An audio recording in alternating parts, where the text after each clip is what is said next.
Today I am at Reverie at Trailmark. It's a 55 and up active adult community, and I am in one of the models called the Edison.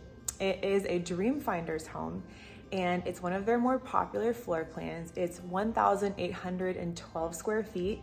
It's a 2-bed, 2-bath with a flex room, also has a 2-car garage, and it starts at $405,000. This is a really beautiful home. I'm gonna give you a quick tour. I would say arguably one of the favorite places in this home may very well be the sunroom that is also the flex space that you can use as a reading nook, an office. You'll see it, it's adorable. It also gives you tons of natural sunlight pouring in from the outdoors.